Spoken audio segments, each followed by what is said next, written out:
Bueno, vamos a empezar, son 12:19. Como siempre, tratando de recordar que vimos la clase pasada, Netzaí. Buenas tardes, profesor.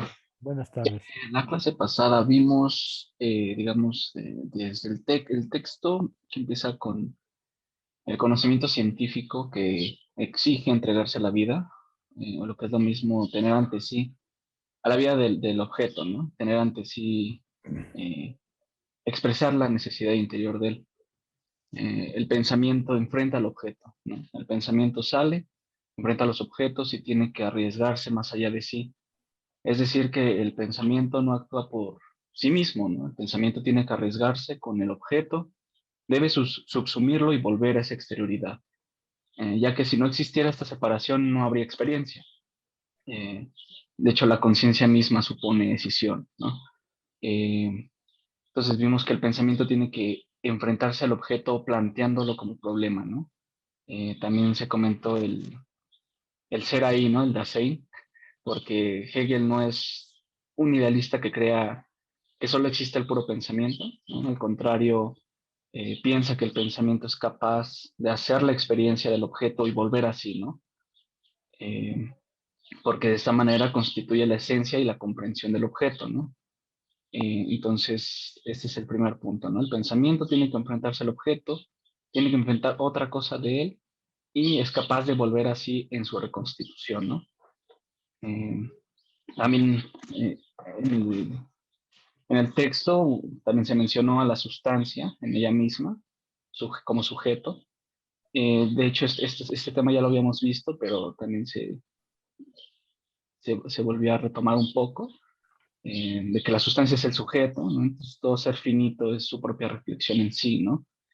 Hegel introduce el ser ahí, la persistencia del ser ahí o las cosas mundanas, y por supuesto que persiste en su ser, ¿no? En su igualdad consigo mismo, y pues, la sustancia como el proceso global que se manifiesta en los objetos finitos, en los entes mundanos, porque si no se manifestara sería una igualdad sin movimiento, ¿no?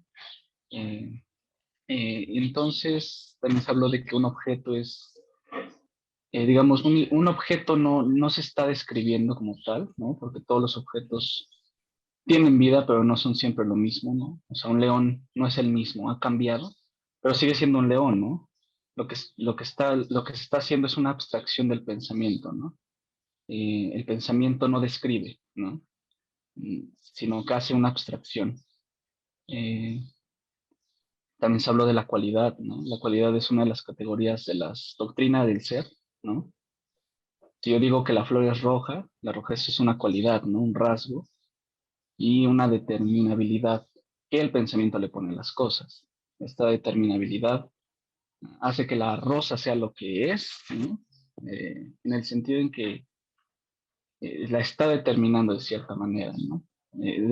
Determinación pensada como una distinción de dos cosas entre sí, ¿no? Usted nos puso el ejemplo de la rosa que es roja y ya no me acuerdo qué dijo, pero por ejemplo, y los girasoles son amarillos, ¿no? Que hay una distinción, ¿no? Que sirve eh, para distinguir estas dos cosas, ¿no? La cualidad es algo que el pensamiento le ascriba a la cosa y que además la paraliza, ¿no? La cosa no tiene la cualidad inherente a ella. Lo que es amarillo porque no es rojo, ¿no? Pero la rojez no es en sí, ¿no? Sino es la cualidad que le imprimimos a la cosa. Es un movimiento del pensar. Entonces aquí podemos ver que el pensamiento no solamente es descripción, ¿no? Sino que el pensamiento está adscribiendo esa cualidad a la cosa y lo hace para diferenciar una de la otra, ¿no? Entonces el ser objetivo es pensamiento, ¿no? El ser no existe en su dependencia, sino en la medida en que el pensamiento lo determina, lo cualifica y lo identifica, ¿no? No hay este mero ser externo al pensamiento, determinado y especificado por sí mismo, ¿no? Es el pensamiento el que lo especifica y lo determina, ¿no? Entonces, se puede decir que el pensamiento hace que la cosa sea lo que es, ¿no? Es algo que el pensamiento ha producido para que la cosa deje de ser externa y que sea una cosa para el pensamiento, ¿no? Eh, varios ejemplos de León, ¿no? O sea, el pensamiento que creó el concepto de León ayuda a que ya no necesitemos al león enfrente, ¿no? Digamos, ya es un concepto adquirido. Entonces, de esta manera la filosofía penetra en la vida del objeto, ¿no? Pues el objeto no puede entrar en nuestra experiencia si no es a través del acto del pensamiento. Entonces, digamos, para identificar al uno y al otro, los califico, los determino los objetos. Y también se vio el pensamiento, sí, pues como la reconstitución de los objetos, ¿no? Eh, digamos, el pensamiento vulgar a conceptual, y parte también del pensamiento filosófico, cree que el pensamiento es una facultad del ser pensante, ¿no? Separada, y describe objetos en el exterior, y esto es realmente ajeno al pensamiento de Hegel, ¿no? El pensamiento no imita la realidad, sino produce esa realidad como concepto para introducirla a la experiencia, ¿no? Con ello no podemos afirmar que el ser y el pensamiento sean lo mismo, ¿no? El ser es una cosa y el pensamiento otra, pero la acción humana consiste precisamente en unificarlos, ¿no? Eh, el pensamiento, cuando actúa con el plano del pensamiento, se identifica con el objeto, ¿no? De hecho, hay un ejemplo que se dijo, es muy coqueto, que cuando el pensamiento piensa una rana, se ramifica, ¿no? Se hace como la rana, que tiene, digamos, aquí en este caso Hegel ha sido muy aristotélico, ¿no? Eh, también eh, se planteó la pregunta de qué relación hay entre una idea y una cosa, ¿no? De cierta manera, no, una cosa es una cosa, o sea, no hay una relación como tal, ¿no? No existe tal relación entre el ser y el pensamiento, ¿no? Separados, ¿no? Sino que esta relación tiene que ser pensada y construida, ¿no? Para que estas dos cosas entren en relación, o sea, digamos, el pensamiento y el ser, tienen que igualarse, ¿no?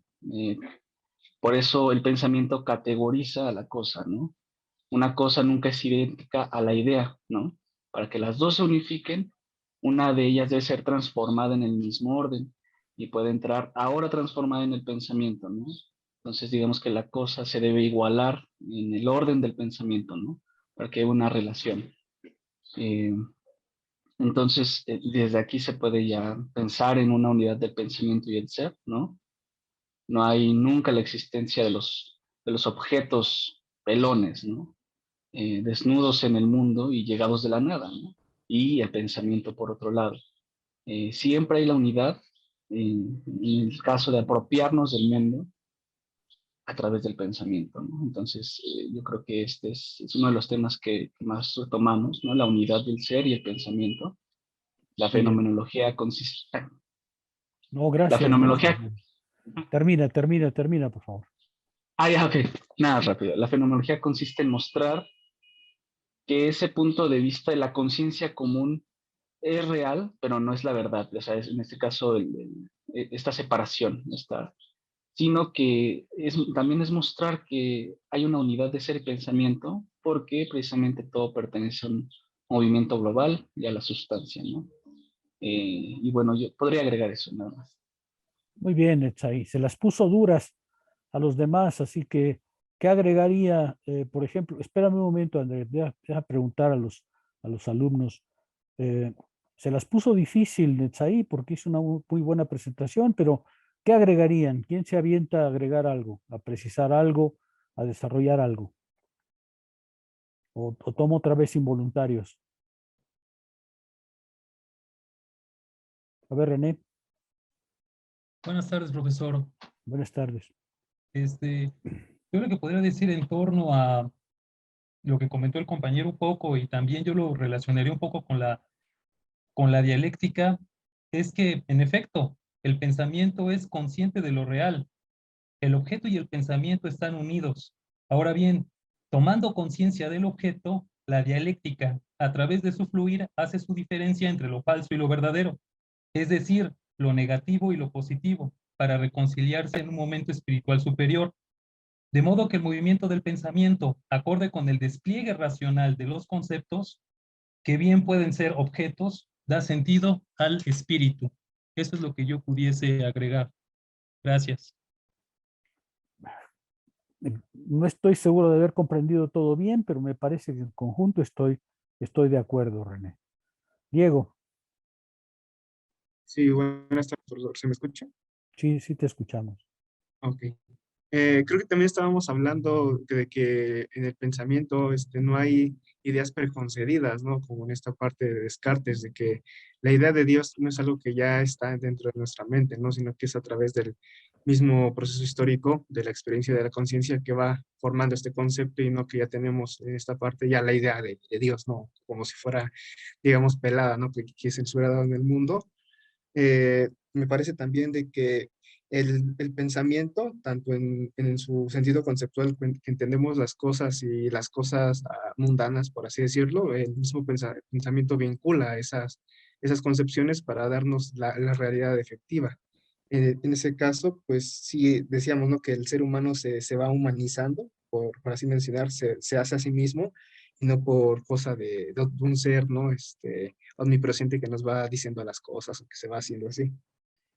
También había puesto el ejemplo de que el cambio se da en el concepto más que en la cosa, en sentido, por ejemplo, de estas discusiones, ¿no? De que ahora qué entendemos por mujer o qué entendemos por hombre, no es tanto que el hombre haya cambiado, ¿no? Sino es el concepto en su abstracción, en su conceptualización, el que ya vamos formando una idea nueva a través de este momento espiritual, que la vamos comprendiendo a sí misma, ¿no? Y es así mismo como el pensamiento cuando sale de sí va teniendo esa experiencia para comprender las cosas, no es que simplemente pues salga, sino que retorna así, ¿no? Igual con el concepto de mediación, o sea, vuelve a sí mismo para reencontrarse una y otra vez. Entonces, pues el conocimiento, ¿no? Se hace pues en el acto del conocer, no como que tengamos ya esas ideas impregnadas.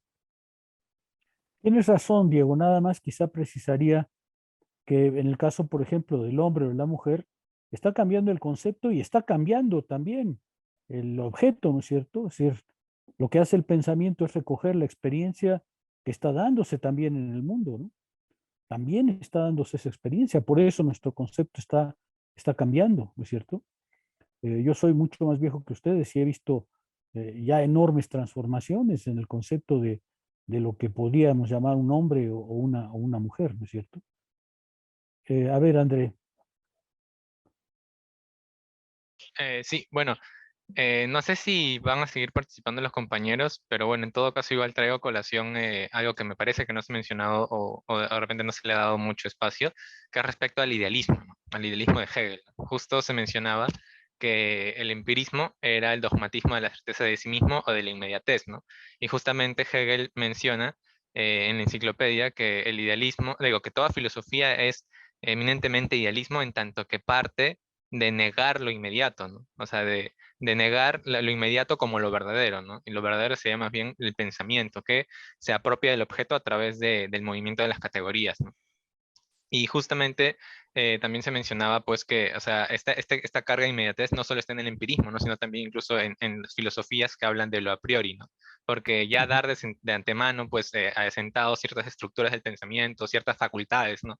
Por ejemplo, tal vez como en Kant, ya es negarle al pensamiento su propio movimiento, ¿no? Porque ya planteas algo dado de suyo, evidente de suyo, ¿no? Eh, y bueno, aparte de esto, ese pequeño comentario que quería hacer, que me parece que no tocaron los compañeros anteriores, también tenía una duda. Bueno, la duda en realidad es de hace un tiempo, solo que, o sea, como lo tenía anotado en una clase pasada, no le llegué a mencionar, pero bueno, ya felizmente la encontré, y es la siguiente. En la sección de, bueno, según Lasson, ¿no? Cuando divide el prólogo, en la parte del conocimiento histórico y matemático, justamente Hegel trata lo que es el devenir de la esencia y el devenir de la existencia, ¿no? Y aquí lo que quería saber era sí, o sea, cuál es la relación entre sustancia y esencia, ¿no? Porque, bueno, en la página 29 del libro, de la traducción de Wenceslao Rosa, que es la que estamos usando en la clase, se menciona, ¿no? Que, o sea, el nacimiento interno, el devenir de la sustancia, es un tránsito sin interrupción a lo externo o al ser allí. Es ser para otro y a la inversa, el devenir del ser allí es el retrotraerse a la esencia. Y aquí es donde me vino un poco la duda, ¿no? O sea, La primera duda sería cuál sería la relación entre sustancia y esencia, porque me parece que también en otros pasajes Hegel a veces la trata un tanto como equivalentes. Esa es la primera pregunta.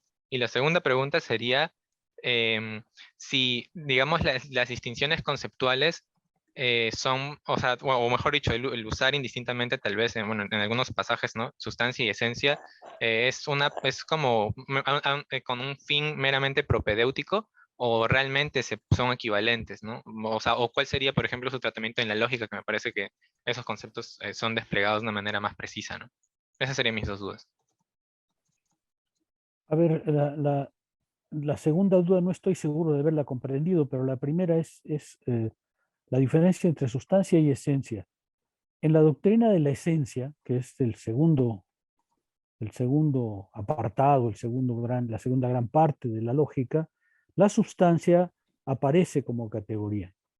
La sustancia aparece en el momento en que la reconstrucción lógica muestra que el ser ahí del que se partió, la doctrina del ser, que en un primer momento parecía totalmente ajena a la esencia, se ha ido identificando con la esencia.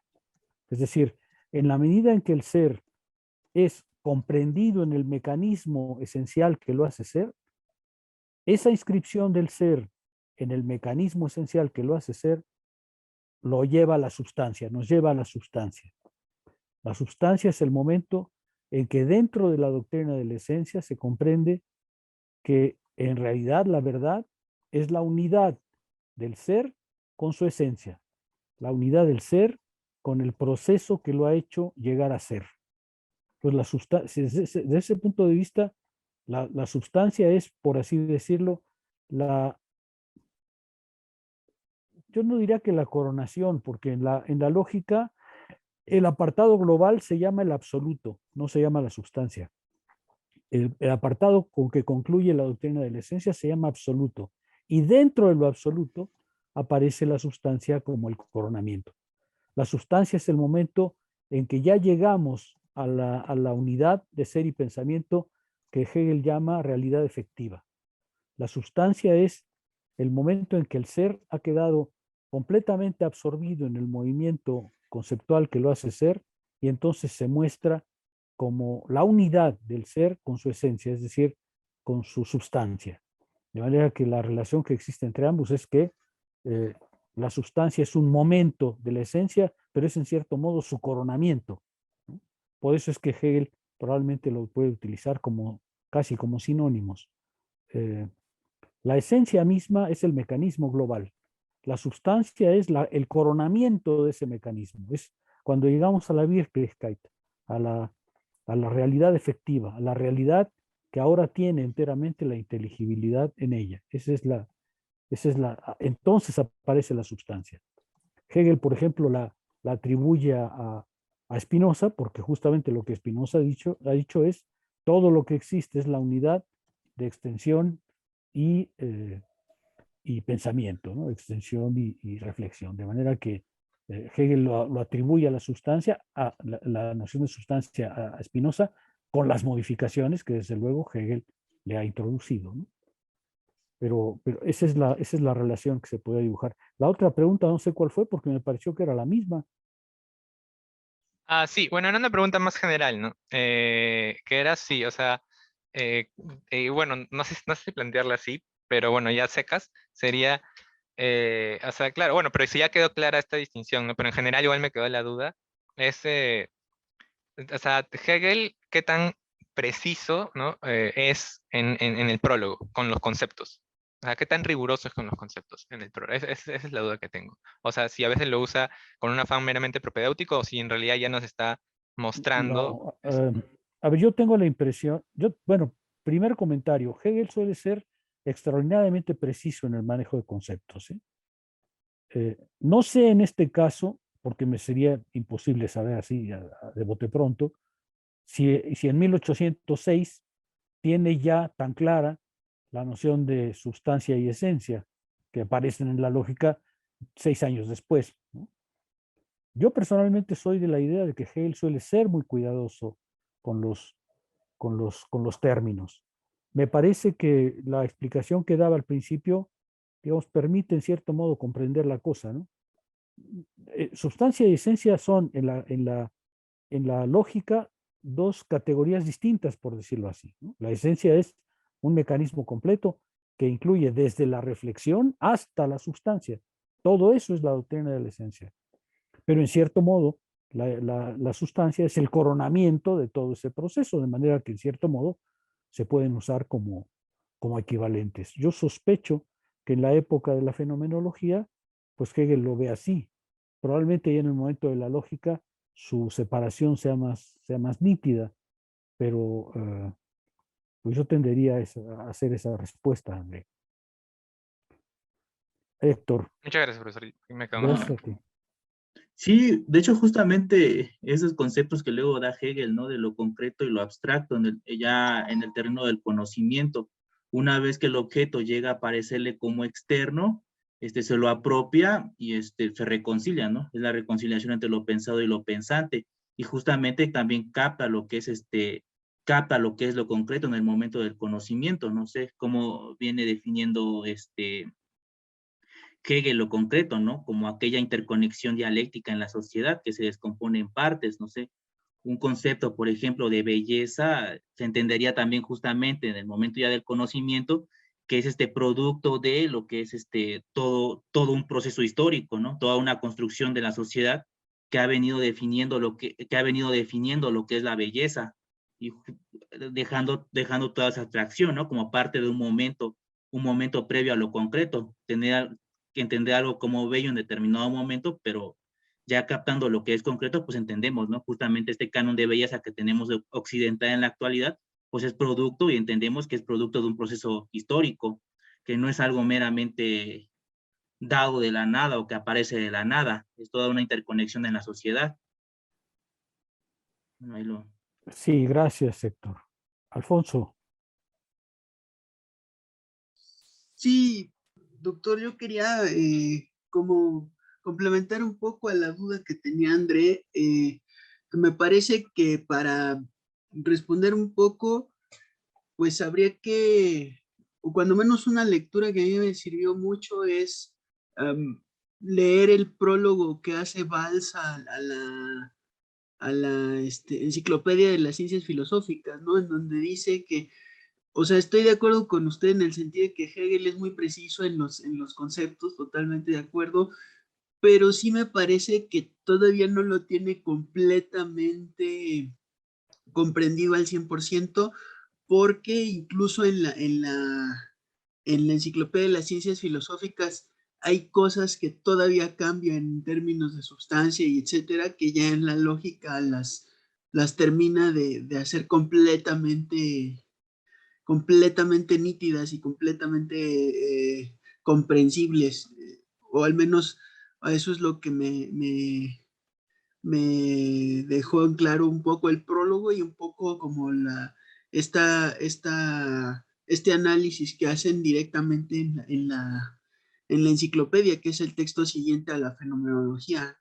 No, no, no. Es primero es la lógica y luego la enciclopedia. La enciclopedia data del Ah, ok, 17. ok. La Sí, es enciclopedia que, data del 17, de manera que no conozco el comentario de Valls Plana, pero eh, la lógica es del 12 al 16. La primera edición de la enciclopedia data del 17. ok, Así que sí, en todo sí, caso ya para la enciclopedia la tiene resuelta, me parece.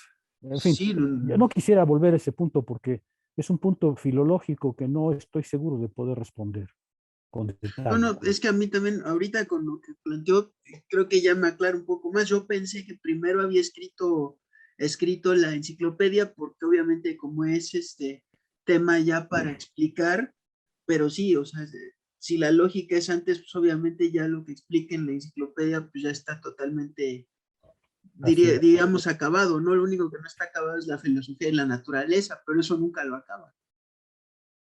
Bueno, muy bien. ¿Algún comentario adicional? Por favor, bajen las manos porque yo sigo viendo las manos de André, de Héctor y de Alfonso. Eh, eh, ¿Algún comentario adicional? ¿Algo que quieran agregar? Bueno, yo tengo una duda, pero va un poco fuera de Hegel, más bien va hacia Marx. justamente estos conceptos de lo concreto y lo abstracto, ¿no? Es también la manera en cómo va partiendo en los Grundrisse, ¿no? De ahí que parta bastante también de lo que es las Robinsonadas, pero no estoy seguro si vaya por ahí. Eh, Las responderé Robinsonadas de brevemente, Siorchescas. sí, Sí. responderé brevemente, Héctor, porque no estamos en pensando en Marx, pero yo creo que el texto al que te refieres de los Grundrisse es muy hegeliano, efectivamente. Sí. Yo creo que ese texto es muy hegeliano.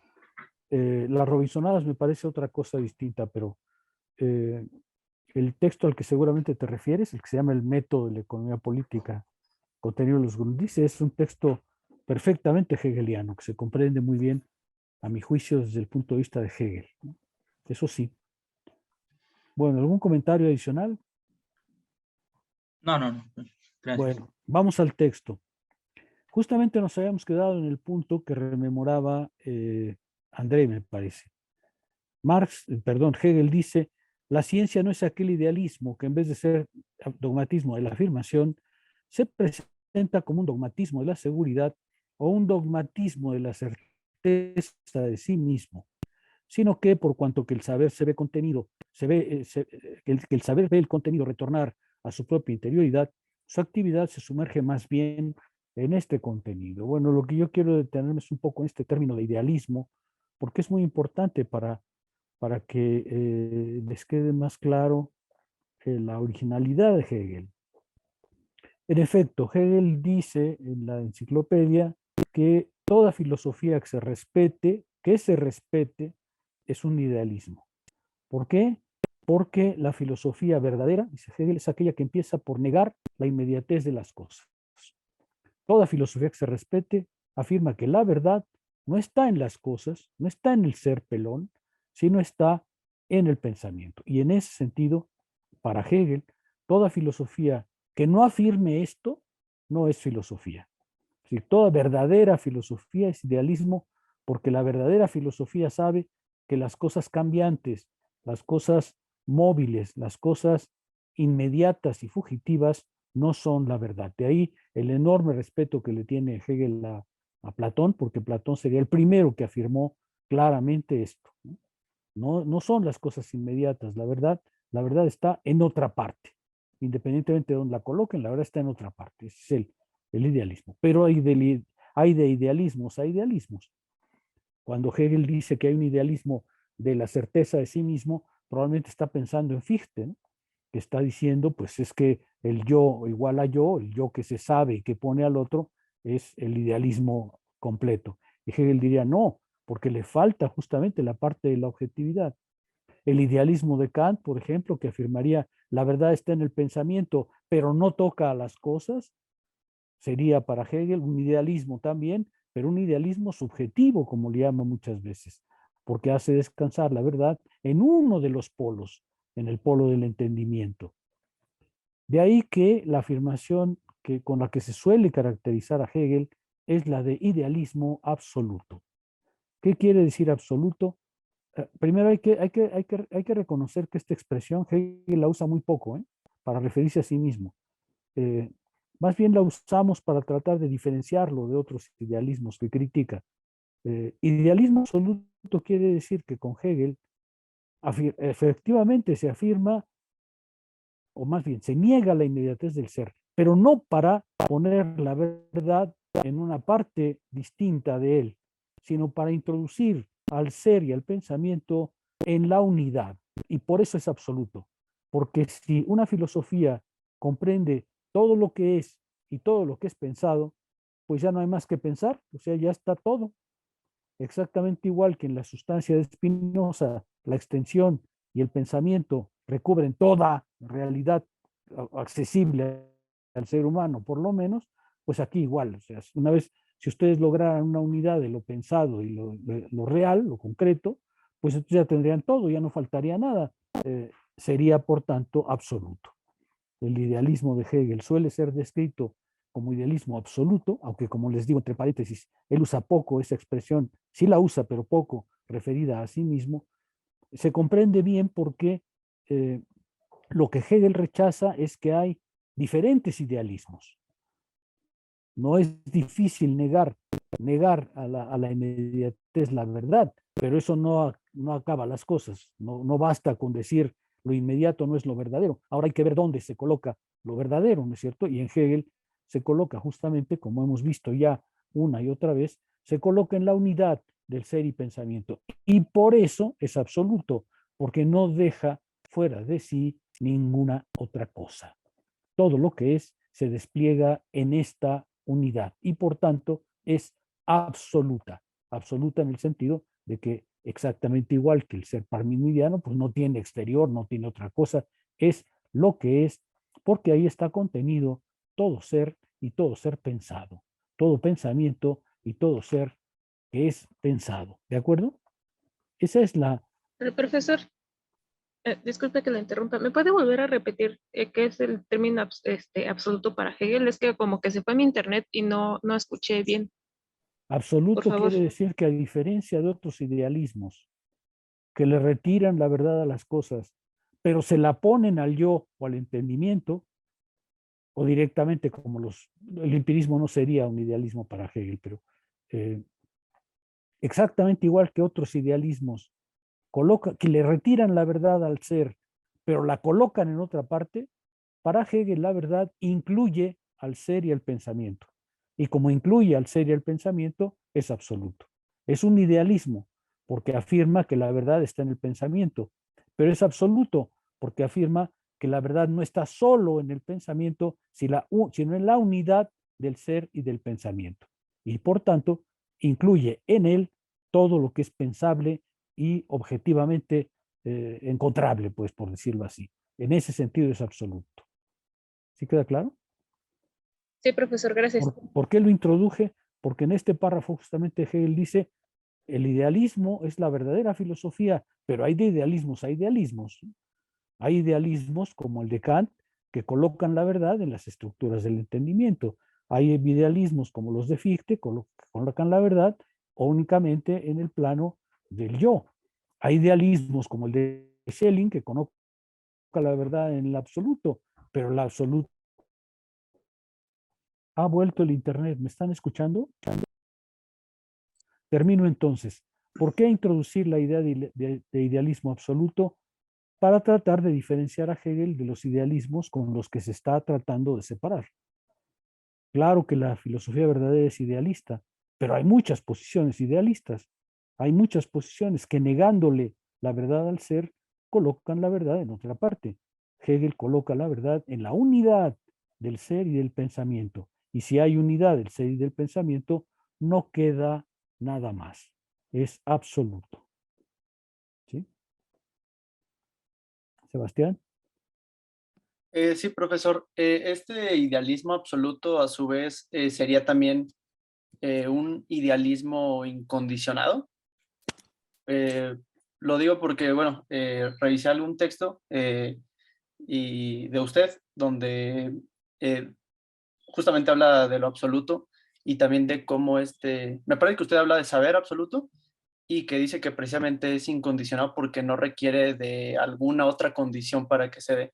Entonces, Así. este idealismo sería incondicionado también. Sí, a ver, sería el idealismo que dice que para pensar la unidad, para comprender la unidad del ser y del pensamiento, no se requiere más que el proceso mismo en que esa unidad se da. O dicho de otra manera, sería lo que muchos intérpretes han llamado una filosofía sin presuposiciones. En ese sentido, es incondicionado. Es incondicionado porque el proceso mismo, el absoluto mismo, se da sus propias condiciones. Fuera del proceso no hay nada, pero es el proceso mismo el que en su propio automovimiento se da sus propias condiciones. En ese sentido es incondicionado. ¿Sí? Incondicionado en el sentido de que no hay nada que desde fuera lo anime. Es la vida interna del proceso el que anima todas las cosas. Exactamente igual que nos decía Hegel, ¿se acuerdan hace tiempo? Este es un delirio báquico, este es un movimiento que es automovimiento, autogenerado. Déjenme decirlo de manera un poco más como una analogía. Imagínense ustedes que esto el absoluto se puede llamar Dios. Si Dios es Dios, ¿le puede faltar algo?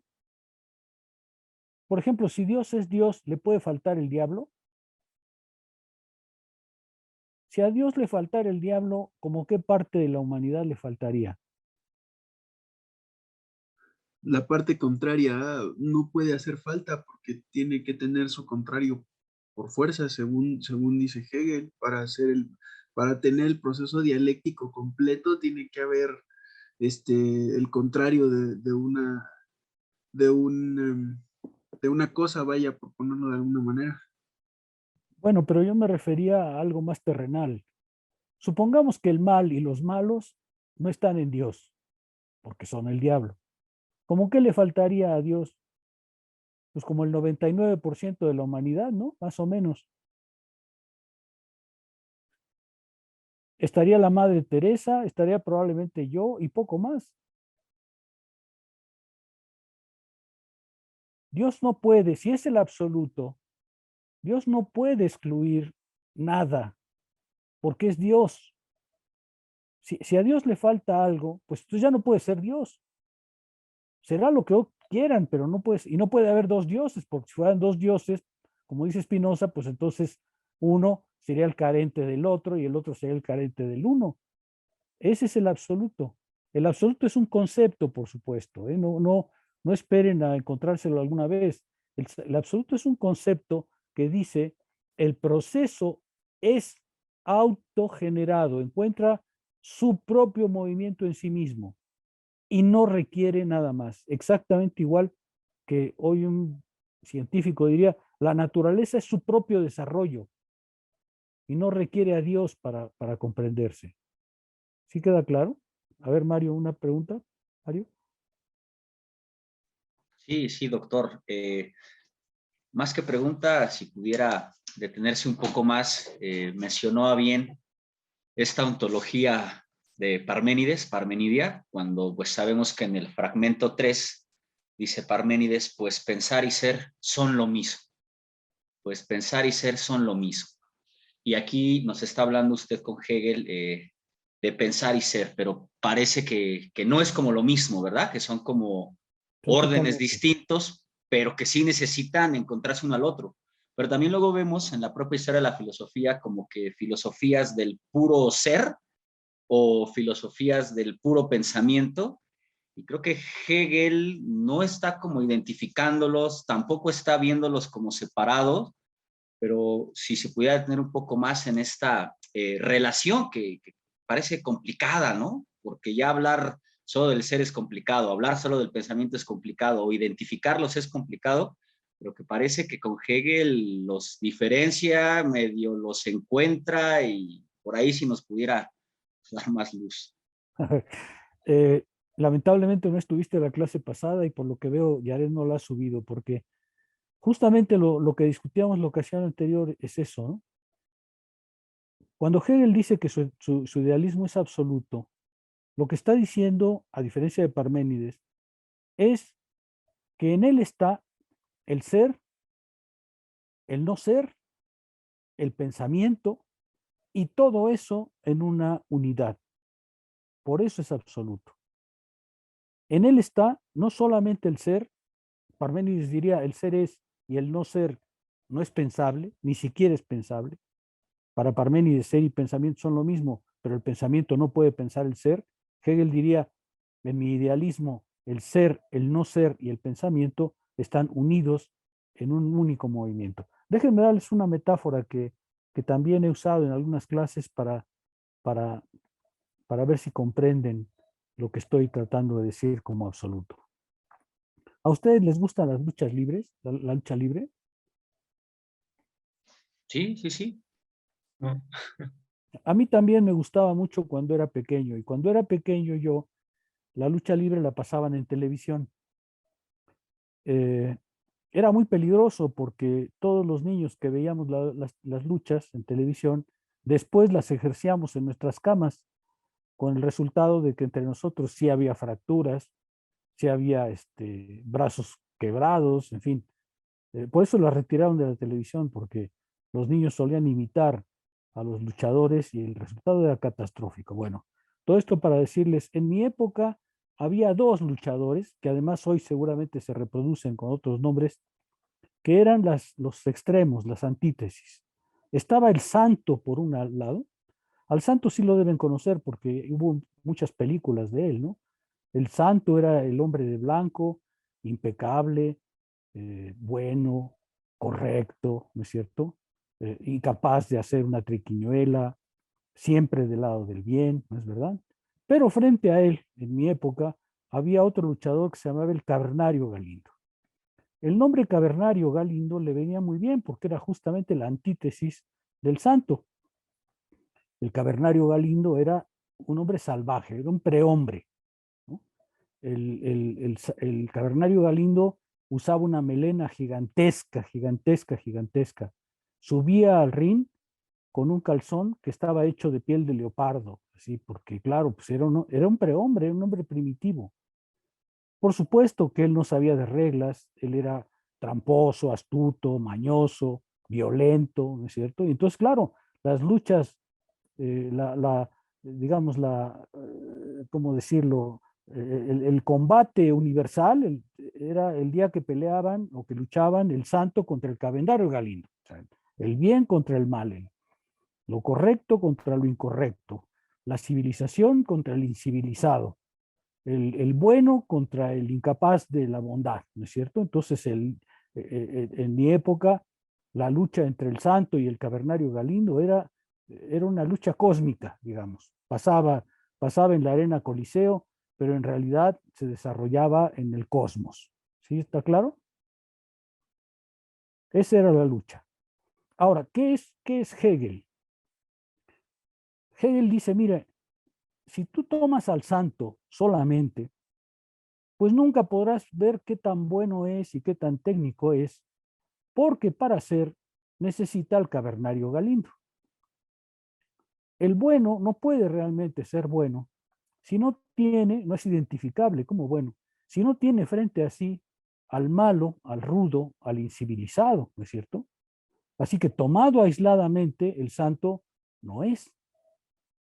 Al Cavernario Galindo le pasa lo mismo, porque el incivilizado, el bárbaro, lo del pelo se los comento porque dejarse crecer el pelo a lo hirsuto es justamente una de las muestras de rechazo a la civilización, ¿no? rechazo a civilizarse. Bueno, si ustedes toman al Cavernario Galindo por su cuenta, separado, pues tampoco es, porque ¿cómo vamos a saber que es malo, incivilizado, inculto, violento, si no tiene frente a sí al santo? De manera que el Cavernario tomado aisladamente, pues tampoco es. En conclusión, el santo es porque el Cavernario Galindo es. Y el Cavernario Galindo es porque el santo es. El santo no es si no está el Cavernario Galindo. El Cavernario Galindo no es si no está el santo. Cada uno necesita al otro, porque uno y otro son en la medida en que son el otro y su diferencia. El otro y su diferencia subsumida. El santo es santo porque sabe que tiene enfrente al Cavernario Galindo y es el otro del otro. El Cavernario Galindo sabe que es el Cavernario Galindo porque tiene al santo enfrente como otro y él es el otro del otro, el otro retornado así. De manera que cada uno es porque el otro es. Pero además tienen que luchar, porque no serían nada separados uno del otro, sino que tienen que luchar, tienen que combatir. Normalmente en esas luchas cósmicas ganaba el santo. Como ustedes saben, el santo nunca perdió una lucha, por eso conservó su máscara hasta el final, ¿no? Las luchas eran máscara contra cabellera. Esa era. Seguramente hoy se repite. Yo no veo las luchas hoy, por eso no sé quiénes son los equivalentes, pero seguro que hay. La lucha era máscara contra cabellera y siempre ganaba, por supuesto, la máscara, el bien. Pero claro, una vez que terminaba la lucha, el Cavernario Galindo se debatía, no aceptaba que le cortaban la cabellera. ¿Cómo iba a aceptarlo? Él no sabía de reglas, él no respetaba reglas. Entonces, cada vez que terminaba la lucha y él vencido, de todas maneras seguía luchando porque pues era el Cavernario Galindo, era la incivilización. Un civilizado aceptaría su derrota, él no, porque él no entendía esas cosas. De manera que tenían que luchar el santo y el cavernario Galindo, porque sin la lucha, pues ninguno es a fin de cuentas. Uno necesita al otro, el otro necesita al uno, pero los dos tienen que luchar porque en la lucha es como definen su propia identidad. Bueno, pues la dialéctica de Hegel es el santo, el cavernario Galindo y la lucha, todo junto. Ese es el idealismo absoluto. El idealismo absoluto es el santo, el cavernario Galindo y la lucha. Ahora con esta metáfora ya no se les va a olvidar que es el absoluto. Ya Es quedó muy uno, claro. el otro y el todo. El uno, el otro y el todo. Y fuera de eso, ya no hay más. ¿Sí?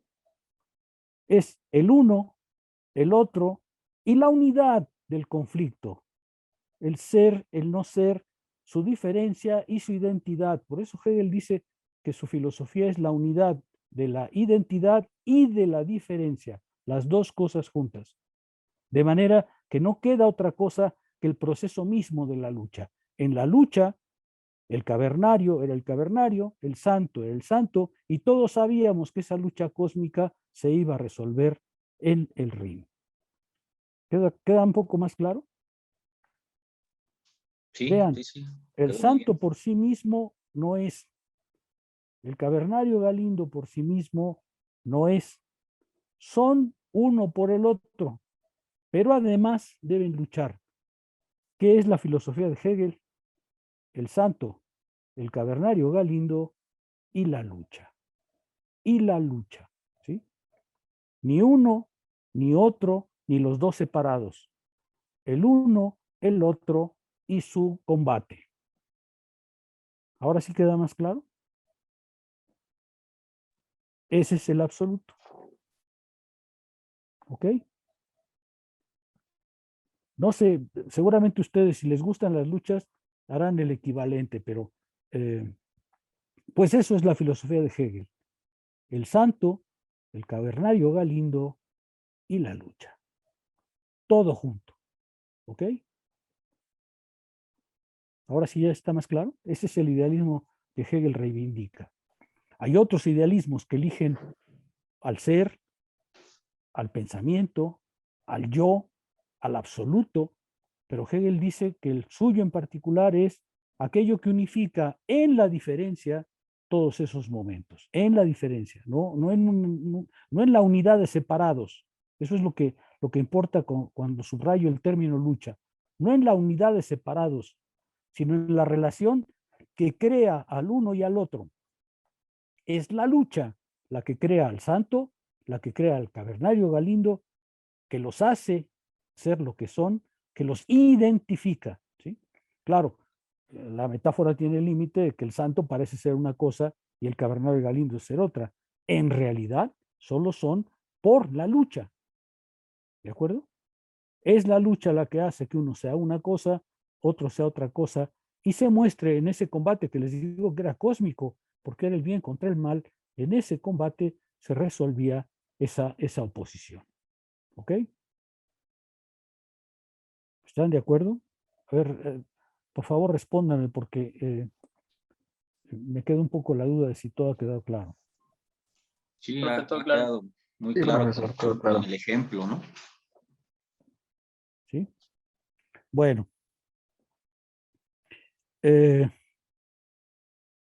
Continúo entonces con el texto. Esta actividad del saber es, desde este modo, la astucia que, pareciendo abstenerse de actuar, ve cómo la determinabilidad y su vida concreta, precisamente cuando parecen ocuparse de su propia conservación y de su interés particular, hacen todo lo contrario, es decir, se disuelven a sí mismas y se convierten en un momento del todo. Dice, esta actividad del saber es una astucia. La astucia corresponde justamente en dejar comprender que el proceso se desarrolle, ¿no?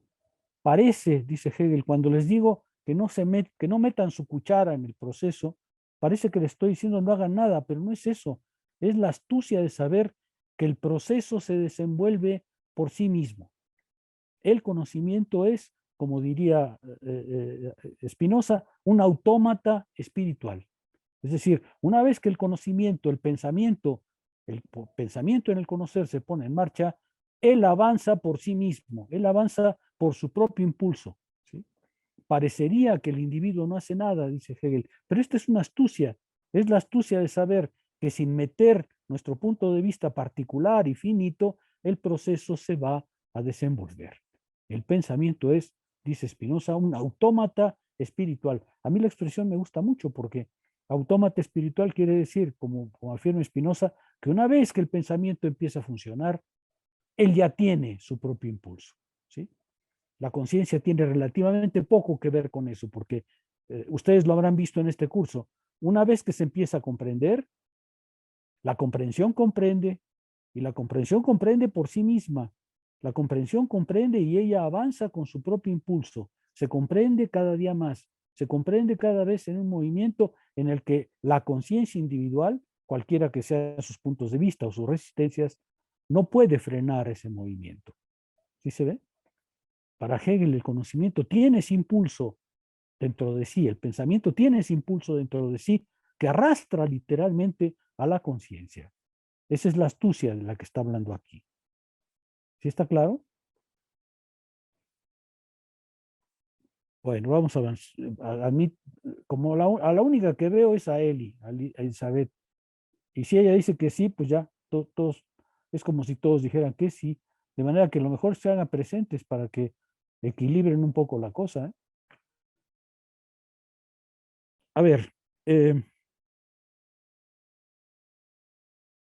dice, habiendo señalado más arriba lo que significa el entendimiento, visto por el lado de la autoconciencia de la sustancia, de lo que aquí decimos se desprende su significación con arreglo a la determinación de la misma sustancia como lo que es.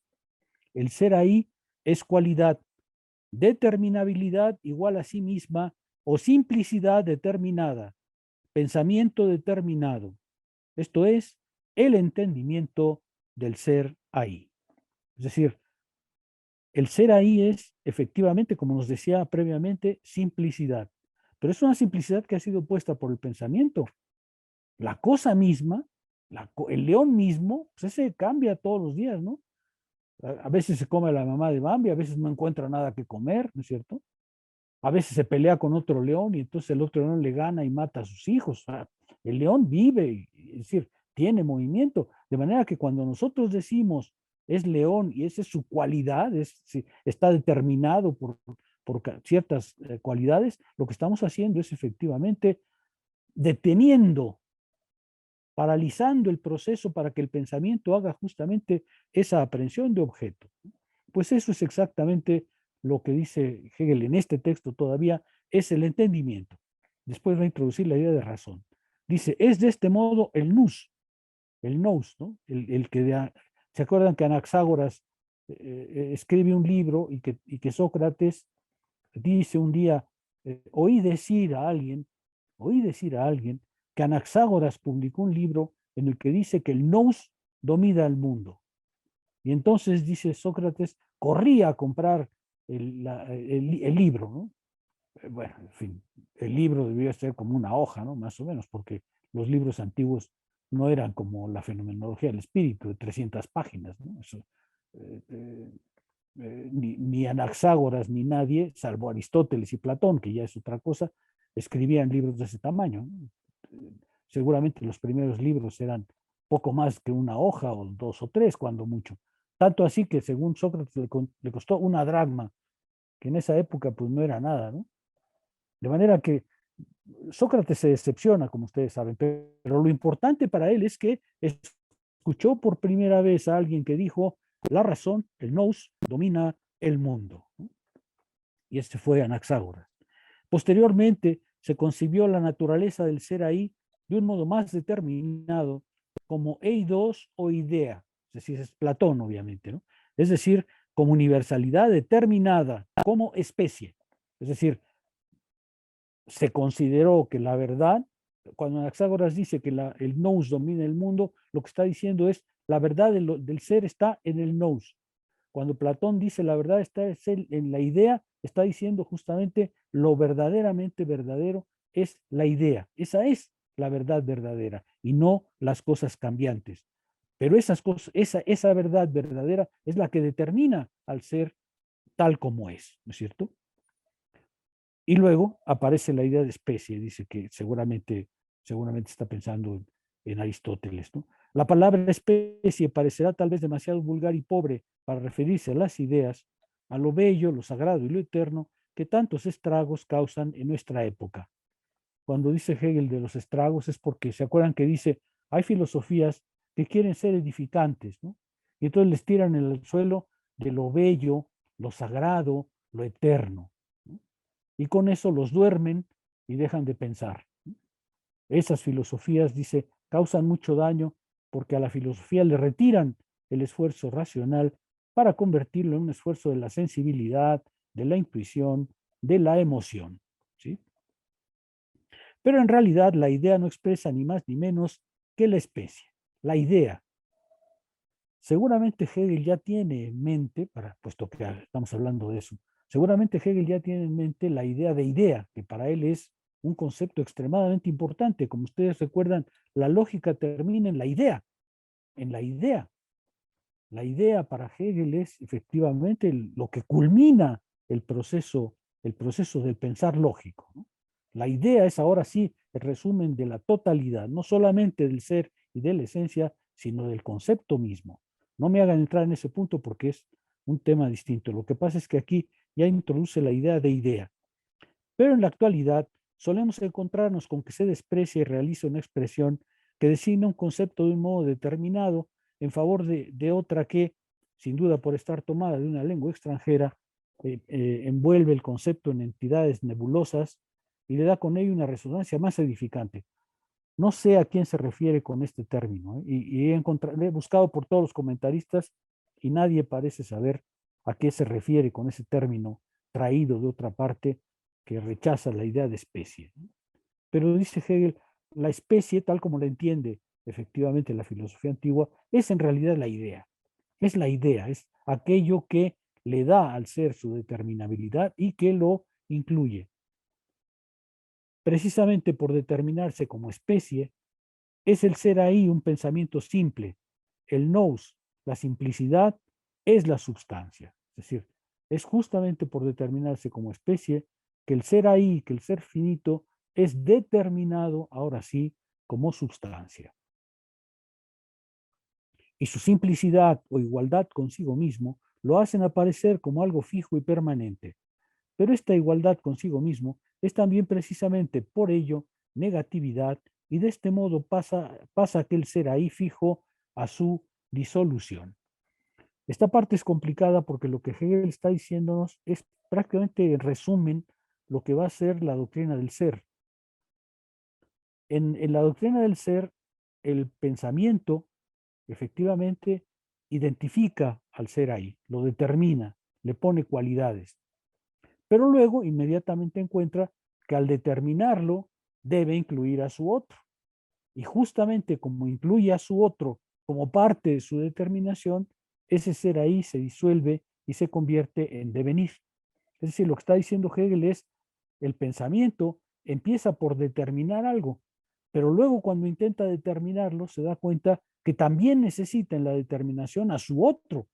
La flor roja no es roja sino porque no es amarilla. Y entonces sucede que en la determinación, al tratar de determinarlo, lo que encuentra es que la inclusión del otro lo conduce a su disolución. Porque la idea hegeliana es que todo ser ahí, que es un ser finito, justamente es conducido a su disolución. Por eso es que entra en la sustancia. O dicho de otra manera, cada uno de nosotros es un ser finito, es decir, terminará. Es decir, es un ser ahí que terminará. Pero esa finitud no es, desde el punto de vista personal puede ser un drama, pero en realidad es parte del proceso de la sustancia. Está en la naturaleza del ser ahí, ser finito, es decir, disolverse. Pero esa disolución no lo manda a la nada, sino que lo muestra que en realidad el ser finito disuelto entra en la sustancia, es parte de la sustancia. ¿Sí? sé que es una parte compleja, pero lo que Hegel está diciéndonos es el pensamiento conceptual, lo que hace es no solamente, o más bien, nunca imita al ser, sino que lo piensa en su esencia. Y cuando lo piensa en su esencia, se da cuenta que el ser ahí, el ser determinado, es finitud. El ser ahí como ser determinado es inevitablemente finito. Justamente porque es finito, entra en el devenir. Lo que hace el pensamiento conceptual entonces es introducir toda reflexión sobre el ser ahí, sobre el ser inmediato, introducir al ser ahí en el proceso que lo constituye y que eventualmente lo hace extinguirse. Es decir, colocar toda finitud en el proceso infinito, es decir, en la substancia, es decir, en la totalidad. ¿Sí? Eso es lo que hace el pensamiento conceptual. A diferencia del pensamiento representativo del que nos hablaba Hegel previamente, que cree que copia objetos externos y que el objeto externo simplemente es externo y nunca se ve alcanzado por el pensamiento, lo que el pensamiento conceptual hace, dice Hegel, es, por el contrario, entrar en la esencia del ser, reconstruirlo y darse cuenta que el ser ahí, que el ser limitado, que el ser mundano es necesariamente finito, es decir, forma parte de un proceso mucho más amplio. Eso es lo que hace el pensamiento conceptual. A diferencia del pensamiento representativo que separa al ser del pensamiento, el pensamiento especulativo, el pensamiento filosófico, lo que hace es comprender al ser, el ser externo, subsumirlo en sí y darse cuenta que en ese movimiento de subsunción las cosas externas son todas finitas. Es decir, que no se sostienen por sí mismas, sino que forman parte de una substancia, de una totalidad. Eso es lo que hace el pensamiento filosófico. No solamente se dedica a decir la verdad no es el ser, sino muestra que la verdad del ser finito, del ser externo, es su finitud, es decir, que va a terminar, que es pasajero, que es transitorio y que por tanto lo fundamental no está en él, sino en la substancia que lo ha hecho ser y que lo ha hecho también desaparecer. ¿Sí queda claro? Hegel nos está explicando el pensamiento conceptual. Nos está, el apartado, ¿se acuerdan que se llama el pensamiento conceptual? Y está diciendo, este pensamiento, a diferencia del pensamiento representativo, que se separa de las cosas, el pensamiento conceptual lo que hace es reconstruir a la cosa, pero en esa reconstrucción justamente se da cuenta que la cosa pensada, la cosa objetiva, el objeto mundano, es finito, porque el pensamiento se da cuenta que es limitado. Y justamente porque es finito, porque es limitado, obliga a ver que la verdad no solamente no está en el ser, sino está en la substancia global que lo hizo ser y que luego lo hace desaparecer. En la filosofía de Hegel, decíamos, está el ser, está el no ser y está la lucha. ¿Ok? Ese es el pensamiento conceptual. Está el ser, está su otro y está la lucha, es decir, el proceso al que ambos pertenecen. Mario. Sí, me parece muy interesante esto de lo finito, lo determinado, su disolución, porque recordé en la ciencia de la lógica esta cuestión de cuando dice lo finito tiene el germen de su destrucción dentro de sí. Claro. La primera hora de su existencia es el primer momento de su ocaso, ¿no? Que es todo esto que está mencionando y la verdad sí es algo muy, muy potente. En palabras de usted, son enormidades. Es verdad. Tienes razón, así es. Lo que hace Hegel es mostrar que no solamente los seres inmediatos no son verdaderos, sino que son además finitos, son transitorios, son pasajeros desde el punto de vista de la substancia. Pero ya nos había dicho previamente que en el movimiento todos estamos metidos, pero que lo único que permanece es el movimiento. Ese sí no cambia. El movimiento como tal, el proceso como tal, ese sí es permanente. ¿Por qué? Pues porque justamente él es autosubsistente, encuentra el movimiento en sí mismo y no requiere nada más para ser.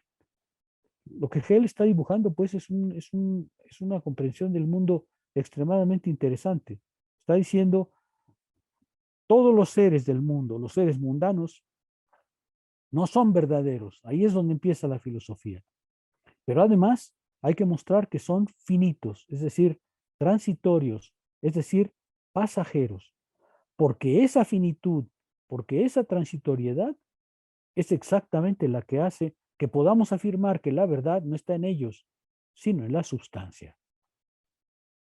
Por eso introdujo la noción de nous, la de especie, la de idea, porque está diciendo, no solamente la filosofía se encarga de negar que lo inmediato sea lo verdadero, sino que la verdadera filosofía muestra además que lo inmediato es finito, transitorio, y justo por eso demuestra la necesidad de la substancia. Ahora sí podemos decir, el absoluto está demostrado por la finitud de las cosas finitas. ¿Sí se ve? A ver, como esto, como decía Mario, son enormidades, pero puede producir dificultades. Háganme saber cómo van las cosas ahí. Tomo involuntarios para darme cuenta. ¿O prefiere alguien salir al ruedo? Bueno, entonces tomo involuntarios. ¿Cómo vamos, Fernando Hernández? ¿Esto es comprensible o no? Pues sí, creo que hasta cierto punto se muestra un poco oscuro, pero creo que justo todo esto que hemos estado conversando o que usted ha dicho es precisamente la forma de entender el movimiento de las categorías del pensamiento. Entonces, me parece más claro ahora cómo funciona ese movimiento y cómo se muestra a veces como la superficie del principio del cambio, ¿no? Justamente entender la infinitud por medio de lo finito, tal vez parecería un poco extraño, pero si lo entendemos desde el punto de vista del pensamiento y de cómo se desarrolla el saber, pues es precisamente esta finitud lo que permite esas diferencias en el pensamiento y que las mismas categorías se muevan. Tal vez eso es lo que yo podría aportar y la forma en que lo estoy viendo. Julio Ramírez. Gracias, Fernando. Julio Ramírez. Sí, a mí me está pareciendo mucho más claro, especialmente desde la explicación bueno, la aclaración que usted me hacía la clase pasada de el pensamiento y cómo tenía que construir necesariamente hasta lo que nosotros categorizamos bajo la palabra de necesidad, ¿no? Hasta ahorita me parece que lo que quizá aún no me, o a lo mejor y necesitaría dedicarle un poco más al desarrollo es a la parte de la asimilación del objeto en la sustancia, porque pues primero se supone que es la conciencia en cuanto el saber y la negatividad, y a partir de esa experiencia exterior se tiene que asimilar el contenido dentro de la sustancia, o más bien es esta disolución, ¿no? del objeto en el devenir. Creo que todavía me faltaría llegar a una exposición más detallada de eso, porque todavía no lo tengo tan en claro. Adriana Rivera, ¿cómo vamos? Gracias, Julio. Adriana Rivera. Efectivamente. Bueno, a ver, ¿cómo vamos, Jair Moreno?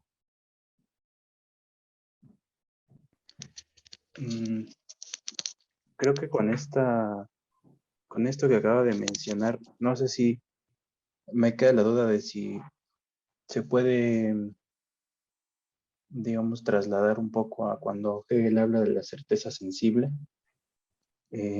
porque me parece que cuando está hablando del aquí y el ahora y de los ejemplos que pone del árbol, la casa, el día y la noche, me parece que esos son buenos ejemplos para demostrar cómo cuando el pensamiento determina al ser, se da cuenta que necesita por necesidad de incluir al otro, en el sentido en que, por ejemplo, cuando está hablando de la hora y dice que él ve un árbol, al mismo tiempo tiene que haber el no ser, o sea, el no árbol, porque menciona que cuando se da la vuelta, el otro o su otro ve una casa, ¿no? Es decir, ve un no árbol.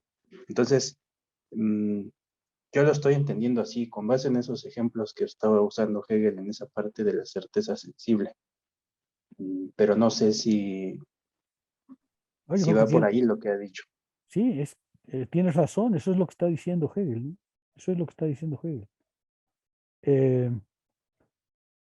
Cristian Domínguez, ¿cómo vamos?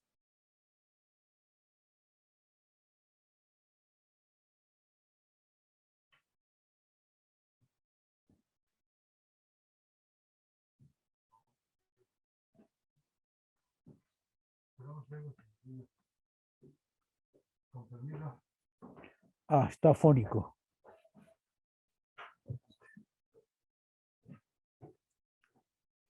Gerson, ¿cómo vamos?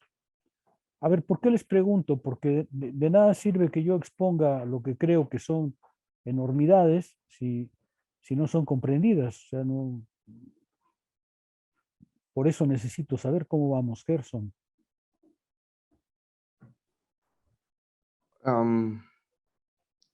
Bueno, yo recuerdo que en clases pasadas había mencionado un término que a mí me gusta mucho, que es otra edad. Y otra vez lo traigo a colación con lo que acaba de decir hace unos momentos. Porque en otras clases bueno, personalmente yo he percibido que nos han enseñado justamente que la unidad es eso, un yo con su otra edad, un yo con o con ese no ser, ¿no? Entonces, justamente también se nos ha dicho que la filosofía busca eso. Ahora entiendo que la raíz de esas filosofías, pues es Hegel, precisamente. Entonces, lo estoy relacionando mucho con eso porque autores más contemporáneos, como por ejemplo Judith Butler, retoma mucho a Hegel, partiendo de ahí. Entonces, sí me está quedando más claro y lo estoy relacionando mucho con esta filosofía más contemporánea, ¿no? Johan. Sí, profesor. Bueno, ahorita yo quedé un poco confundido con el término de que no somos verdaderos. Esto, cuando decimos que no somos verdaderos, es cuando todavía estamos en nuestra inmediatez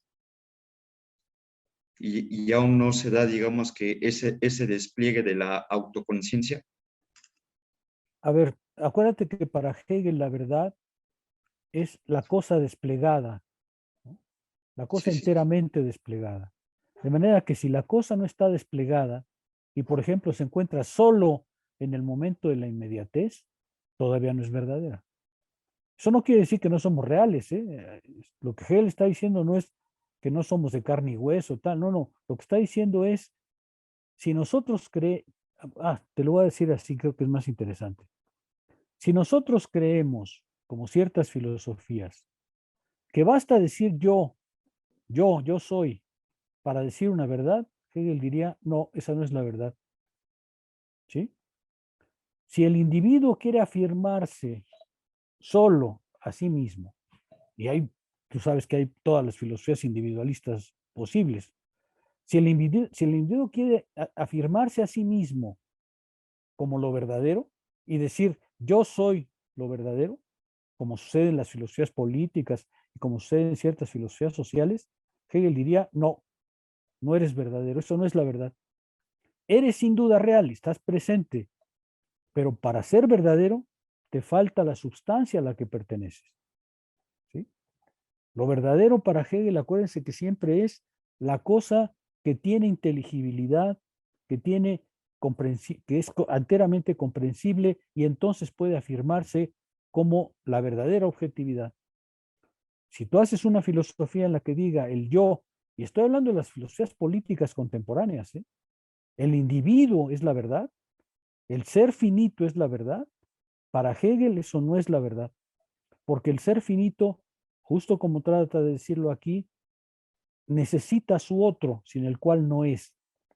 Y justo porque necesita al otro, sin el cual no es, la verdad no está en él, sino en la relación de él con el otro y con todos los otros, es decir, en la substancia. ¿Sí? Ahí se ve más claro quizá la pregunta que tú hacías. Si el individuo se afirma a sí mismo como la verdad, y hay filosofías muchísimas que descansan en eso, Hegel diría, no, eso no es la verdad, eso no es verdadero, porque es verdadero solamente cuando entra en la sustancia, exactamente igual que como decíamos al principio del curso.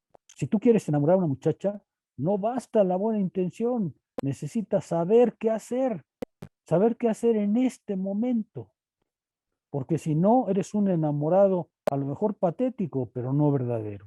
¿Sí me explico? ¿Sí queda más claro con esto? Sí, Johan? sí, me queda más claro con esto. Sí, gracias. Sí. Tú puedes tener, a Hegel, déjame dar una vuelta a esto. A Hegel le parecen insuficientes las filosofías que descansan en la buena intención. Por eso, porque el ser humano puede decir, es que claro, como yo tengo una muy buena intención, pues es la verdad. Y Hegel dice, no, además de tu buena intención, debes tener comprensión, porque si nada más tienes una buena intención y no sabes cómo actuar en el mundo, pues eso no es verdadero, ¿no? No eres verdadero, por muy buen intencionado que seas. ¿Sí me explico? En ese sentido, el ser humano, por su propio impulso, agarrándose de los pelos a sí mismo, no se hace autosubsistente. Como ser finito que eso es parte, sin duda real de un proceso, pero solo es parte. Y cuando se pretende la verdad, lo que hace es equivocar completamente el camino de la verdad. A ver, veo varias manos, pero no sé cuál fue primera, de manera que la tomo en el orden que las veo, ¿eh? Discúlpeme si no respeté el orden, pero es que no me di cuenta cuál fue. A ver, Diego. Sí, profesor. No sé cómo formular mi pregunta, pero va más en esta, cómo diferenciar de lo absoluto, si se puede decir, esta parte de que está lo uno, lo otro y la unidad, y el conflicto en el caso de Fichte, ¿no? En esta parte del yo y el no yo. El yo no, que es todo lo que podemos ser representado, lo conocido, y el no yo que se me contrapone, y de cierta manera pues hay un conflicto, ¿no? Tal vez no sé qué tanto juega el papel de la sustancia en Fichte, pero sí se me rasca esa, como para diferenciar esta parte del conflicto en Hegel y en Fichte. Bueno, lo que pasa es que Hegel acusa a Fichte de que a fin de cuentas todo se resuelve en el yo, ¿no? El yo pone al otro y el otro siempre le es externo. ¿Te acuerdas que para Fichte el conflicto surge en el momento en que el otro te presenta una demanda? Lo que Fichte llama el Anschluss, te presenta una demanda y entonces empieza la relación entre conciencias, pero en realidad, dice Hegel, a los ojos de Hegel, en Fichte siempre todo se resuelve en lo que el yo pone, incluso como demanda del otro. Entonces Hegel diría, ese no es el verdadero conflicto, porque si el yo ya está, si el cavernario Galindo está antes de la lucha, pues la cosa ya no se resuelve en el proceso, se resolvió antes del proceso. Si yo afirmo que el yo es antes del proceso, el yo no forma parte del proceso. Al contrario, el yo funda el proceso. ¿Sí me explico? Por eso es que, otra vez, lo fundamental es la lucha. El cavernario Galindo es el que es en la lucha. El santo es el que es en la lucha. El ejemplo tiene el problema de que, obviamente, en la lucha, pues el santo es por un lado y el cavernario Galindo por el otro, pero lo que Hegel está diciendo es, en realidad, su verdad se resuelve cuando luchan en el ring. ¿Sí me explico? Sí, ya quedamos. Sí. Sebastián. Sí, profesor. Básicamente así lo pienso yo. Esto ya lo había anticipado Hegel cuando, bueno, estábamos en la cita de la manifestación es el nacer y el perecer que por sí mismo no nace ni perece. Es cuando hablamos de que, bueno, usted nos decía que precisamente esto era importante porque ponía las dos contrapartes, que nacer, que por un lado parte del no ser para llegar al ser, y el perecer, que pues es lo contrario. pero que precisamente pues, cuando habla de que en sí no nace ni perece, ¿eso podríamos pensar que está hablando ahí de la sustancia? Sí, por supuesto. Sí, por supuesto. Eso es, la sustancia no nace ni perece, aunque dentro de ella todo nace y perece. Así quizá lo expreso con un poco más de claridad. La sustancia no nace ni perece, pero dentro de ella todo nace y perece. Todos los entes finitos, justo porque son finitos, nacen y perecen. Gerson. Bueno, también como un complemento al comentario que hice hace un momento y también a modo de duda, entonces podríamos decir que la verdad del ser emerge de su unidad con la otredad. Con la otredad y con la sustancia. Sí, claro. La verdad del ser emerge justo en el momento en que se reconoce y es reconocido en ese proceso. A ver, ¿te acuerdas que decíamos que de un parto feliz lo que nace es una larva de mamífero? ¿Cuándo se hará humano? Cuando se humanice, a través de la relación con los otros, a través de la relación con la cultura, a través de ese vínculo. ¿Cuándo es verdadero? Cuando él encarna, siendo finito, los valores de la sustancia. Un verdadero filósofo, otra vez, es aquel, no es el que nace filósofo, es el que se va formando hasta alcanzar el concepto de filósofo, que ese pertenece a la sustancia. ¿Cómo te vas a hacer un filósofo, Gerson? Entrando en contacto con profesores, entrando en contacto con colegas, gradualmente vas a ser reconocido como un verdadero filósofo o no. ¿Sí? La verdad no está en tu impulso, la verdad no está en lo que tú creas de ti, la verdad está en la manera en que dentro de la sustancia te reconoces y eres reconocido. Esa es la verdad. ¿Sí me explico? Por eso hablaba hace rato de la intención. No basta que tú tengas la intención de ser filósofo. A ver, ¿cuántos hay que creen que filósofo no requiere ningún pensamiento ni ningún esfuerzo? ¿Cuántos compañeros de ustedes pretenden que antes de las clases, antes de la formación, ya basta, ya son filósofos? Es absurdo. Eso es absurdo. Un verdadero filósofo es un filósofo que es reconocido en sí mismo y reconocido por los demás porque encarna, manifiesta, encarna es una buena palabra, encarna, es decir, le da carne al concepto. ¿Sí? Es el concepto hecho carne, eso quiere decir encarna. La verdad, esa es la verdad. ¿Sí me explico? No la subjetividad, no la particularidad. Héctor, tú sigues. De hecho, sí, justo también me estaba remitiendo, ¿no? A la noción de reconocimiento que también viene tratando Hegel, ¿no? Pues cómo es que la autoconciencia, pues, se termina, a partir del conflicto, pues, termina desarrollándose en este conflicto con otra autoconciencia que pueda darse en el desarrollo del espíritu. Bueno, en un primer momento, dos autoconciencias que puedan aparecer y que en apariencia puedan parecer contradictorias, pero que son parte de la misma sustancia, pues se reconocen, ¿no? Esto, por ejemplo, que mencionaba del filósofo, ¿no? O sea, una relación entre usted y algún alumno, pues justamente también se estaría desarrollando, ¿no? Justamente alguien que quiere, que quiere desarrollarse como filósofo, pues va ganándose lo que es su lugar, ¿no? En una especie de contradicción con usted, por ejemplo, que sería el profesor, o ya más aterrizado en lo que es el derecho moderno, cómo se van conquistando y conceptualizando lo que son las leyes en la modernidad. Digo, mucho de lo que es el derecho moderno, pues se logra a partir del conflicto, y es como se va exigiendo siempre el lugar en la sociedad. Autoconciencias que pueden ir apareciendo como contradictorias o en apariencia diferentes, pero que son partes de la misma sustancia, pues se van reconciliando en todo este proceso del conflicto, ¿no? Y justamente pues se va exigiendo lo que es el lugar en la sociedad, ¿no? A mí me remite bastante a eso. Ya, gracias, Héctor. Termino este párrafo para que vean que la continuación se comprende muy bien a partir de lo que hemos dicho.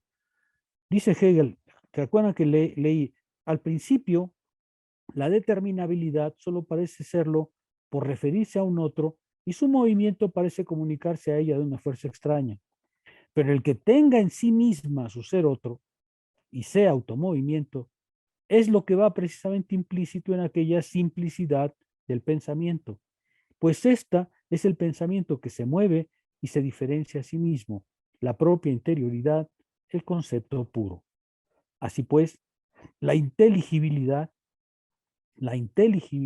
es un devenir y es, en cuanto a este devenir, la racionalidad. Vean, ya apareció el término de racionalidad. Eso es la racionalidad. Ver el mundo racionalmente es comprender no solamente la finitud de los seres finitos, sino comprender el devenir de todos los seres finitos. Entonces alcanzamos ya no solo el entendimiento, sino la razón. Es decir, el movimiento global por el cual las cosas finitas son y dejarán de ser en el movimiento infinito de la substancia. Entonces hemos alcanzado el punto de la racionalidad. Eso es la verdadera razón, el nous en el mundo. Ahora sí, el nous que es mundo, el nous que está presente en el mundo que no es otra cosa que la sustancia, el nous moviéndose. Anaxágoras tenía razón, solo que no tenía los medios de demostrarlo. El nous gobierna el mundo, porque el mundo no es otra cosa que el despliegue del nous, el despliegue de su propia racionalidad. Claro, la idea de racionalidad aquí nada tiene que ver con lo bueno, lo correcto, no, tiene que ver con el movimiento mismo. ¿Sí queda claro? Ver el mundo racionalmente es verlo justamente así. Verlo como un movimiento en el cual los seres finitos, justo porque son finitos, devienen. Todo deviene. Y eso, que incluye el error, que incluye el no ser, que incluye el absurdo, todo eso es la racionalidad. Ese es el concepto que Hegel va a avanzar. ¿Se queda un poco más claro? Justo porque cada ser ahí, dice Hegel, lleva en sí mismo su otro, necesariamente, porque si no, no es. Habíamos dicho hace un momento, el pensamiento para diferenciar una cosa de otra le pone una cualidad. Pero esa cualidad no es una cualidad, sino en la medida en que tiene un otro. Bueno, pues cada ser finito entonces, para ser determinado, requiere de su otro. Y si requiere de su otro, es justamente porque es finito. Y si requiere de su otro y es finito, es porque pasará.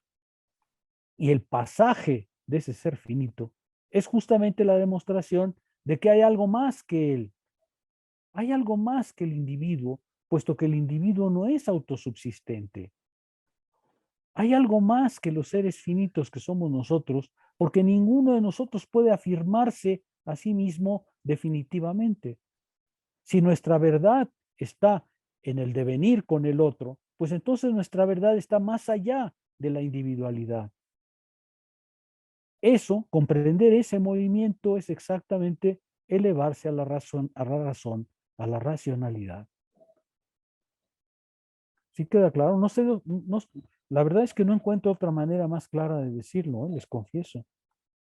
O por lo menos en este momento no la tengo, pero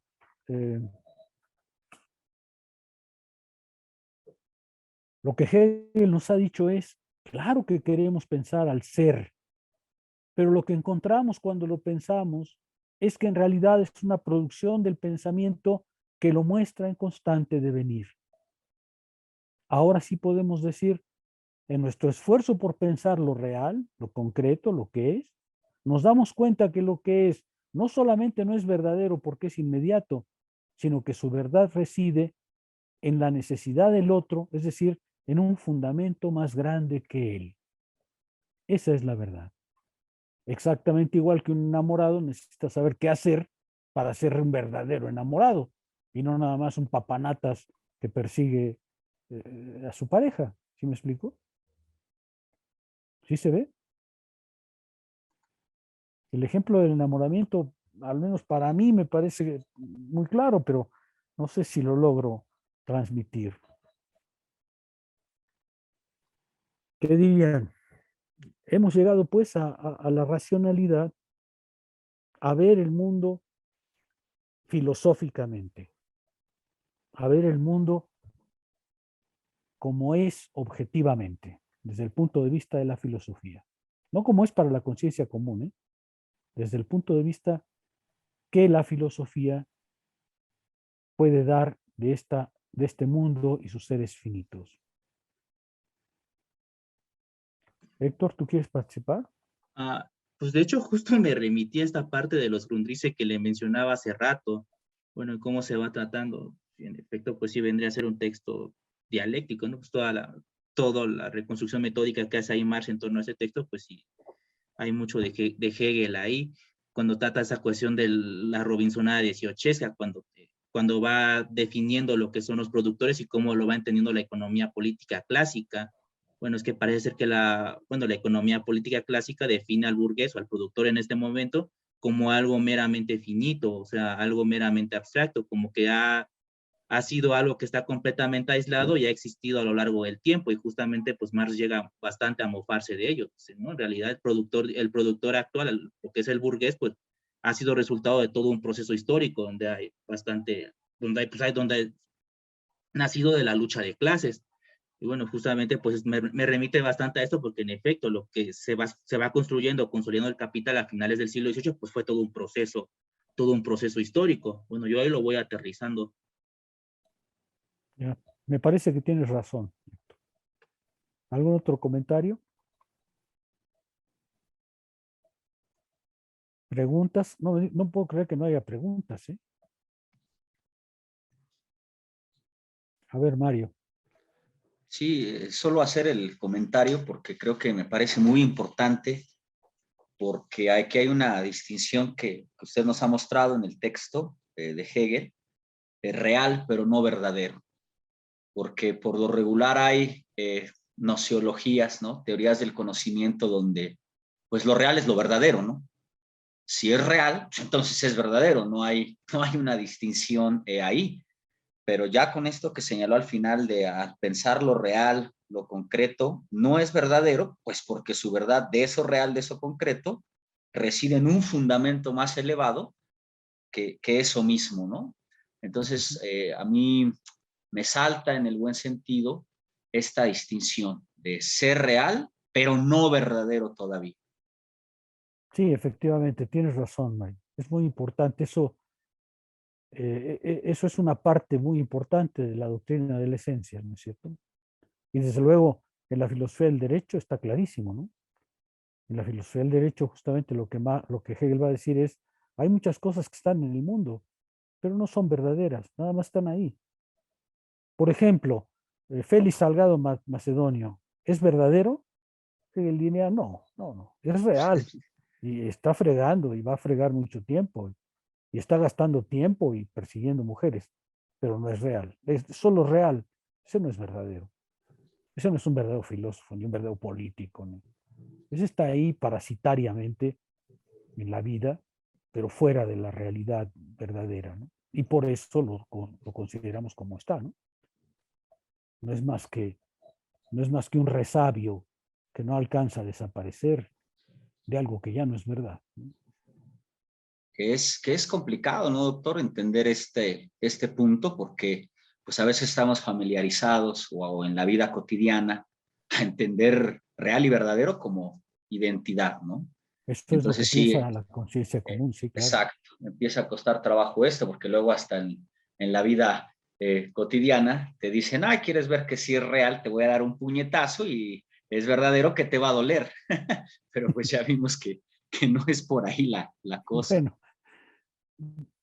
en todo caso ya ven con un poco más de claridad la diferencia entre ver el mundo con la conciencia común y ver el mundo filosóficamente.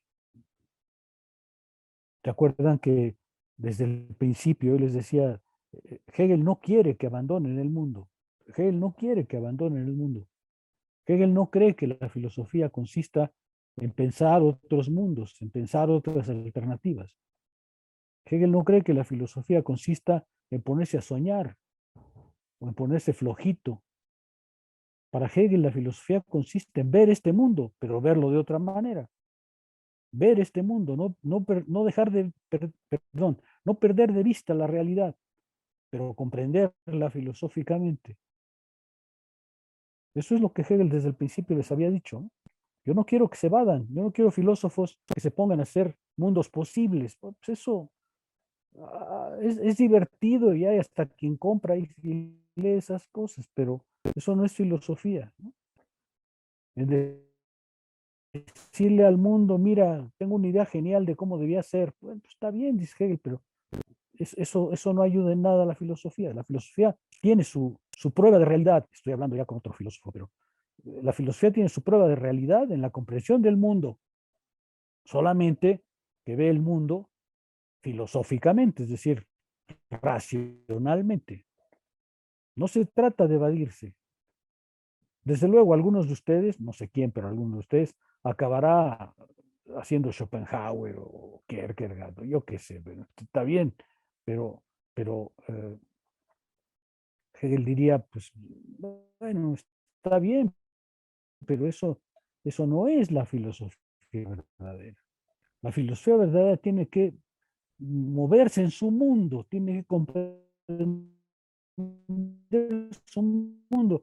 Y dice Hegel en una parte de la historia, de eso tenemos bastante para entretenernos. Ya si además crean mundos posibles, qué sé yo. A ver, mi internet está inestable. ¿Me están escuchando? Sí, de repente se corta, pero sí. Se corta mucho, doctor.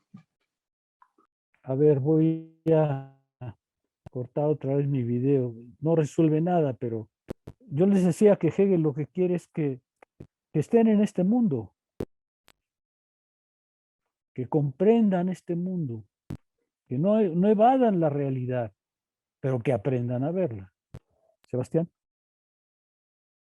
Sí, profesor, más a manera de que creo que puede apoyar esto que encontré en el libro de Jan Hippolyte, que precisamente habla de que esto es uno de los, uno del carácter más profundo de la especulación hegeliana, y justamente habla de introducir la vida y de venir en el pensamiento mismo en vez de renunciar al pensamiento para volver al fenómeno.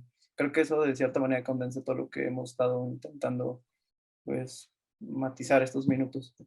Sí, tienes razón, Hippolyte es un gran comentarista de Hegel. Es un fue uno de los grandes en Francia. Y conste que un renacimiento importante fue en Francia, porque en Alemania no le ha ido tan bien a Hegel durante mucho tiempo. ¿Yair?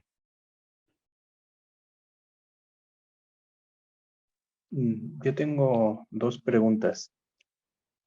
La primera es sobre esta cuestión de la racionalidad.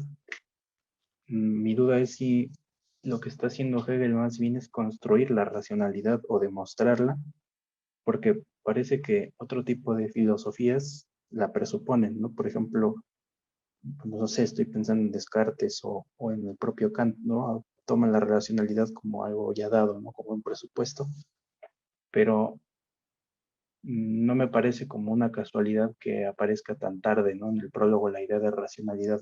O sea, parece que Hegel ha construido un camino para llegar aquí, entonces no sé si se podría considerar así, como una demostración de la racionalidad, una especie de construcción de la misma. Sí, pero hay que entender, Yair, que la racionalidad que descubre Hegel no la acaba de inventar él, sino que es la racionalidad que está activa. Es decir, lo que Hegel nos está diciendo es, si comprendes la realidad de esta manera, verás que la realidad se mueve de este modo. Esa es su propia racionalidad. Es decir, si nosotros queremos comprender el presente en el que estamos, lo que tenemos que comprender es la manera en que este presente ha sido generado, ha sido producido. Su racionalidad es idéntica a su producción. No se trata de aportar desde fuera una razón al mundo, sino de comprender la razón que se desenvuelve en el mundo. Por eso te decía yo que Hegel no la inventó, sino Está diciéndonos, la filosofía no trata de imponer una realidad a un mundo externo. Trata de comprender la racionalidad que está activa en el mundo, que ya está presente en el mundo. Es una racionalidad que, como les decía hace rato, tiene lo bueno y también lo malo, pero esa es la racionalidad del mundo. Y el filósofo lo que tiene que hacer es comprender ese movimiento inherente a las cosas entiendo, a las cosas y nosotros, ese movimiento inherente a todo lo que está en el proceso para comprender su despliegue, su razón de ser, su racionalidad. ¿Sí? La racionalidad de Hegel no es algo que él ha producido para imponérselo al mundo, sino al contrario, es algo que él pretende que cuando comprendes el mundo, comprendes su racionalidad. Es decir, el fundamento que lo hace ser lo que es, el proceso por el cual el ser es como es, el proceso por el cual el mundo ha llegado a ser exactamente como es, pues esa es su racionalidad. Por eso es que para Hegel lo que es no es modificable a voluntad, ¿no es cierto? No es modificable a voluntad. No puedes, tú puedes decir a la racionalidad, pues mire, basta pensarla de otra manera. ¿Y qué quiere decir pensarla de otra manera? La racionalidad tiene un mecanismo inmanente, intrínseco. Si usted quiere cambiarla, lo primero es que tiene que hacer comprender lo que está racionalmente ahí. ¿Sí se ve? La diferencia con Hegel es que no solamente la razón no es presupuesta, sino que se trata de comprender la razón activa en el mundo, que ya está activa. El mundo no es un disparate, el mundo es como es, porque tiene un proceso inteligible. Al filósofo lo que le toca es comprender inteligiblemente ese proceso. ¿Sí queda más claro? ¿Y ahí? Sí, ya mucho más claro. Gracias. Eran dos preguntas, pero se redujo a una. Bueno, está bien. No, la segunda. Bueno, no sé si puedo hacer la segunda. Pues tienes pocos minutos, porque ya es hora que me despida. Bueno, la hago muy rápido. Sobre esta cuestión de tomar lo real como lo verdadero, usted había mencionado que eso es, digamos, para la conciencia común, pero con eso se refiere a que, digamos, la conciencia común toma lo real como verdadero porque está atrapada en la sensibilidad. O sea, solo esta confusión, Claro. digamos, de lo real como verdadero, ¿solo se da en la sensibilidad o puede escalar a otro tipo de, digamos, de áreas, por así decirlo? No, yo diría que se da solo, se da, yo no usaría el término sensibilidad solamente, sino se da desde el punto de vista de la conciencia finita. La conciencia finita no puede ver el mundo más que como lo ve. Y esa es justamente la manera de la finitud, así es como la conciencia común lo ve. Ahora, el problema es que eso que ve no es la verdad, pero para eso la conciencia necesita todo un trabajo para poder ascender a la perspectiva que debe alcanzar para comprender, que es lo que hemos hecho todo este curso.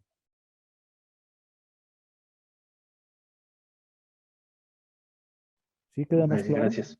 Sí, ya Bueno, queda más claro. Gracias. entonces, si no tienen otra pregunta, nos veremos el próximo martes.